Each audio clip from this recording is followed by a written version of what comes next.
जल बचाओ। दोस्तों, जैसा कि हम सभी जानते हैं कि कैसे पृथ्वी पर जीवन की निरंतरता के लिए पानी आवश्यक है। यह सभी मनुष्य, पशु पक्षी, पेड़ पौधे और अन्य सूक्ष्म जीव की आधारभूत आवश्यकता है। जल जीवन का अद्वितीय स्रोत है। यहाँ पानी के बिना हम जीवन की कल्पना भी नहीं कर सकते हैं। अन्य ग्रहों पर जीवन सिर्फ पानी के अभाव की वजह से संभव नहीं है। पृथ्वी अन्य ज्ञात खगोलीय पिंडों के बीच सबसे महत्वपूर्ण ग्रह मानी जाती है।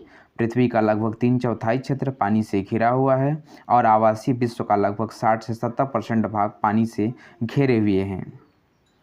यह दिखाता है कि पानी पृथ्वी पर नवीनीकृत स्रोत है, क्योंकि यह पृथ्वी पर वाष्पीकृत और बारिश के माध्यम से पुनः उत्पादित और पुनः वितरित किया जाता है।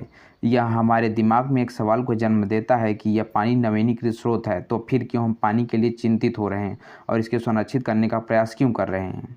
वास्तव में पृथ्वी पर केवल 1% पानी है जो हमारे लिए उपयोगी है, और अन्य अन्य पानी के स्रोत पर प्रयोग न करने योग्य, जैसे समुद्र का पानी जो कि 97% खारा है। 2% पानी को ग्लेशियर और ध्रुवीय आइस कैंप के रूप में है। केवल 1% पानी हमारे लिए है, जो पूरे विश्व की भारी जनसंख्या जीवन जीने के लिए उस पर निर्भर है। मृत्यु भोजन की कमी से ज़्यादा पानी के अभाव में अधिक संभव है। यह फिर से हमारे मस्तिष्क में एक और सवाल उठाता है कि जल बचाव की आवश्यकता को इतनी देर से क्यों महसूस कर रहे हैं। पृथ्वी पर सभी जीवित प्राणियों का जीवन पानी पर निर्भर करता है।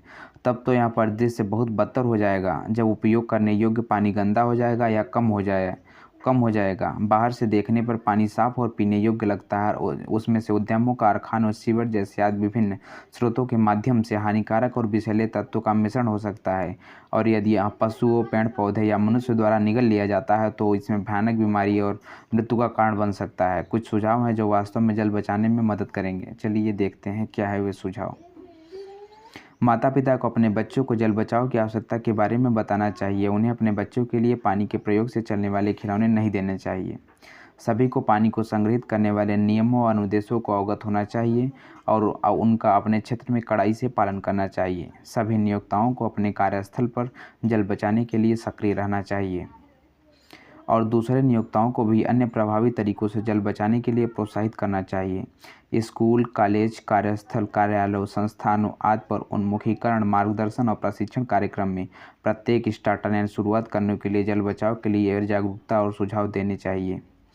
जल बचाव की आवश्यकता तकनीकों को सभी मीडिया, न्यूज़ चैनल जैसे टीवी, अखबार, रेडियो, एफएम, समुदाय खबरों आदि में प्रोत्साहन के लिए दिखाया जाना चाहिए। लोगों को अपने क्षेत्र में टूटे पाइप, घूमकर छिड़काव करने वाला साधन, खुले हाइड्रेंट, बिना किसी रुकावट के कुएं से बहते हुए पानी के बारे में सक्रियता से उनके मालिक या स्थानीय अधिकारी या जिले के जल प्रबंधन अधिकारियों को सूचित करना चाहिए। जल बचाओ जागरूकता को बहुत ज़्यादा विकसित और प्रोत्साहित किया जाना चाहिए, विशेष रूप से स्कूल में बच्चों को जागरूक करने के लिए, जिन्हें राष्ट्र का भविष्य कहा जाता है।